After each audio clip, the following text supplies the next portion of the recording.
हमारे elected member हैं मटियारी से, पार्टी के सीईसी के मेंबर हैं। हमारी जमहूरियत पाकिस्तान में अल्हम्दुलिल्लाह जुल्फ़िकार अली भुट्टो और मोहतरमा बेनज़ीर भुट्टो की कुर्बानियों की वजह से हमारी पार्टी, हमारा चेयरमैन, हमारी क्रिटिसिज्म जिससे इस्लाह हो within our own ranks government को, तो एक हमारे एक पार्टी डिसिप्लिन पे उसमें ये की जाए, अवेयरनेस भी उस पर की जाए। एग्जैक्टली इनका जो बयान है ये मैंने देखा नहीं है। यकीनन सारे वज़रा को बशमूल मेरे, हमारे ब्यूरोक्रेसी को, हमारे डिपार्टमेंट्स को और बेहतर होने की ज़रूरत है। यकीनन हमारा मुल्क की सिचुएशन आपके सामने है। कुछ तो हमसे पूरे पाकिस्तान में कुछ तो गलत हुआ है कि ये मुल्क इस नहज पे पहुंचा है, जिसपे इकोनॉमिकल हमारा एक मेल्टडाउन है। हमारी एक्सपोर्ट आप देख लें, इंपोर्ट्स आप देख लें, हमारे पास जो इन्वेस्टमेंट आ रही है SIFC, आज इस फोरम से हम आर्मी चीफ को भी बड़ा उनको हम कॉम्प्लीमेंट करेंगे कि जो उन्हें SIFC के फोरम में उन्हें अपनी किरदार अदा किया है फॉरेन इन्वेस्टमेंट के लिए, तो उससे पाकिस्तान में बेहतरी आ रही है। पर यकीनन एक जमहूरी पाकिस्तान है। अल्हम्दुलिल्लाह हमारे पीपल्स पार्टी की कुर्बानियों की वजह से मुल्क में डिक्टेटरशिप का खात्मा हुआ। ज़ियाउल हक का आप टाइम देख लें, अयूब खान का देख लें, मुशर्रफ का, कि आज हमारे MNA MPs अवाम के सामने अपना मौक़िफ़ भी रखते हैं और कंस्ट्रक्टिव क्रिटिसिज्म करते हैं। तो ये उनका एक मौक़िफ़ है जिस पे यकीनन वो और भी बात करेंगे, और ये इस्लाह और बेहतरी के लिए। पर एक आपसे भी एक रिक्वेस्ट है हमारे डिवीज़न की मीडिया से कि इस चीज़ को और पीपल्स पार्टी के इनिशिएटिव को, जो सिंध पीपल्स हाउसिंग को फ्लड इफेक्टिव है, ये हमने इस पे एम्फोसाइज किया है।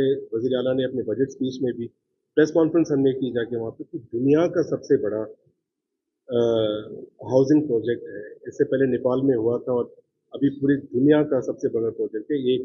दुनिया में एक सबसे बड़ी अचीवमेंट है हमारी पीपल्स पार्टी गवर्नमेंट की, जो उन्होंने की है। और जिस ट्रांसपेरेंसी से, क्योंकि ये सेक्शन 42 कंपनी एक है जो इस्टेब्लिश की गई है, जिस ट्रांसपेरेंसी से हमारा SPHF काम कर रहा है और हमारे फ्लड इफेक्टिव्स को रिहेबिलिटेट कर रहा है, तो उसको आपसे गुजारिश है कि इस फोरम से आप उसको ज़रूर डिसमिनेट करें।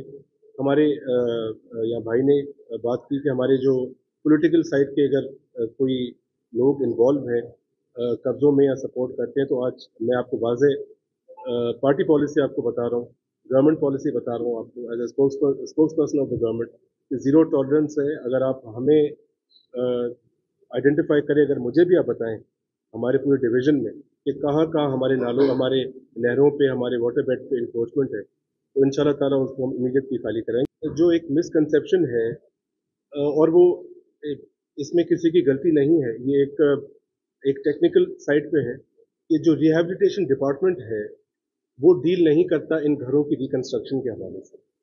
हमारे जो रिलीफ डिपार्टमेंट के मसलन जो एग्रीकल्चर साइड पे आप समझें कि वहाँ पे जो हमारे हारी हैं जिनको नुकसान हुआ था पिछले फ्लड में, जो उनको ग्रांट्स गवर्नमेंट ने सोचा था देने का, तो वो थ्रू रिलीफ कमिश्नर ये सारा होता है। जो रिकंस्ट्रक्शन ऑफ हाउसेज है, ये SPHF का फोरम है जो PND डिपार्टमेंट इसको देखती है। वर्ल्ड बैंक का ये फंडेड प्रोजेक्ट है। पहली बात तो ये है। दूसरा, आपने जो एक सवाल किया और बड़ा वैलिड सवाल, इससे सबके एक नॉलेज में इजाफा होगा कि हमारे रिहैबिलिटेशन डिपार्टमेंट में दो नए एक इदारे हैं, अथॉरिटीज़ है जो कायम हुई हैं, और प्रोग्राम्स है जो कायम हुए हैं। वर्ल्ड बैंक की फंडिंग भी है और सिंध गवर्नमेंट का अपना इनिशिएटिव भी है, जिसमें आपने इमरजेंसी की सूरत हाल में जो आपने सवाल किया, तो we have now an integrated rescue 1112। उसमें हमारे मोबाइल हेल्थ केयर यूनिट्स हैं, और मेरे ख्याल में पूरे पाकिस्तान में सबसे स्टेट ऑफ द आर्ट जो काम कर रहे हैं।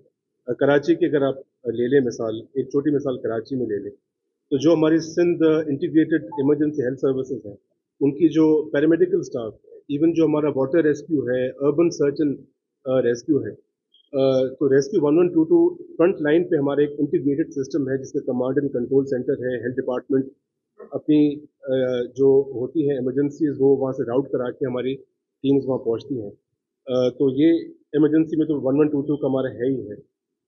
इसको थोड़ा आगे प्रोग्राम को बढ़ाते हुए इवन जो डायग्नोसिस के हद तक एक प्रोग्राम है हेल्थ का रिहैबिलिटेशन डिपार्टमेंट का, वो है हेल्थ केयर डायग्नोस्टिक सेल, जिसमें मैमोग्राफीज भी कंडक्ट हो रही है। मैमोग्राफीज वो खवातीन जिनमें जिनको डिटेक्शन, अर्ली डिटेक्शन की ज़रूरत है ब्रेस्ट कैंसर की, تو یہ اس حد تک کام کری ہے یہ اتھارٹی اور یہ ڈپارٹمنٹ. تو ہم تیار ہیں ایمرجنسی کے لیے. اگر پیرامیڈیکل اسٹاف کی کمی ہے تو یہ ساری ہم نے جو HR کے ایشوز ہیں ہیلتھ ڈپارٹمنٹ کے وہ بھی آج ہم نے ان سے رپورٹ لی ہے.